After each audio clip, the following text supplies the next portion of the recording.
যে সমাজে দাঁড়িয়ে আমরা এখনো নারীদের সমান অধিকার এবং অর্ধেক আকাশ দাবি করি, ঠিক সেই জায়গাতে দাঁড়িয়ে রাজ্যের কোনো এক কোণায় এখনো কিন্তু নারী নারীর প্রতি অবিচার করা হচ্ছে এবং নারী নির্যাতন করা হচ্ছে। এমন একটি ঘটনা উঠে আসছে সোনামুড়া থেকে।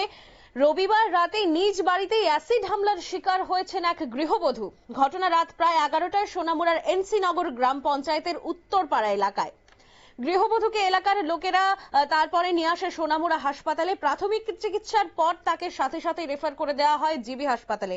সে সময় সোনামুড়া হাসপাতালে দায়িত্বে থাকা চিকিৎসক পার্থপ্রতিম দাস জানিয়েছেন, অ্যাসিড হামলায় মহিলার শরীরের নিম্নাংশ সম্পূর্ণভাবে ঝলসে গেছে, অবস্থা গুরুতর। খবর পেয়ে রাতেই সোনামুড়া হাসপাতাল ঘটনাস্থলে যায় সোনামুড়া থানার পুলিশ। তদন্ত শুরু করেছে পুলিশ। গৃহবধূর শিশুকন্যা জানিয়েছে, খাওয়া দাওয়ার পর প্রাকৃতিক কাজে যখন তিনি ঘর থেকে বেরোলেন এই ঘটনা ঘটায় দুষ্কৃতীরা। শুনবো চিকিৎসক পার্থপ্রতিম দাস কি বলেছেন। আনুমানিক 11টা নাগাদ ঘুণা বেগম নামে এক মহিলা, বয়স আনুমানিক 25 বছর হবে, উনি এসছেন। ওনার কমপ্লেন যারা ছিল, যারা বলছিল যে পুরো শরীরে এসিড মারা হয়েছে। তো আমরাও দেখলাম, যা পেলাম আমরা ফিজিক্যাল এক্সামিনেশন করে এসিড মারা হয়েছে। মহিলার নিচের পোর্শন ম্যাক্সিমাম জায়গাটাই জ্বলে গেছে এসিডে। তো মহিলার কন্ডিশন একটু ক্রিটিক্যাল আছে, তো সেই জন্য প্রাথমিক যা যা দরকার এখানে আমরা সব কিছু করে ওনাকে জিবিতে হায়ার সেন্টার রেফার করেছি। কোন মানে এরিয়া এটা যতটুকু উনি বলেছেন, ওরা এনসি নগর উত্তরপাড়া পাড়া।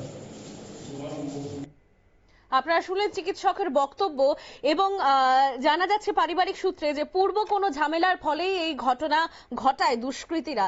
তবে এবারে তদন্ত হলে জানা যাবে যে আসলেই কি ঘটনা ঘটেছিল, যে ঘটনার কারণে আজকের দিনে দাঁড়িয়েও অ্যাসিড অ্যাটাক হচ্ছে একজন গৃহবধূর ওপর, তাও আবার রাতের অন্ধকারে যখন প্রাকৃতিক কাজ সারতে গেছিলেন সেই গৃহবধূকে অ্যাসিড ছুড়ে মেরেছে রীতিমতো দুষ্কৃতীরা। সেই দুষ্কৃতীদের সঙ্গে ঠিক কি ঘটনা আগে ঘটেছিল, পূর্বে কি পারিবারিক ক্লেশের কারণে গৃহবধূর উপরে এই অ্যাসিড অ্যাটাক হয়েছে, সেটাই কিন্তু এখন দেখার বিষয় এবং এলাকা সহ পরিবারের লোকজন কিন্তু এখন তদন্তের দিকেই তাকিয়ে আছে। নিয়ে নেব ছোট্ট একটা বিজ্ঞাপন বিরতির, সঙ্গে থাকুন।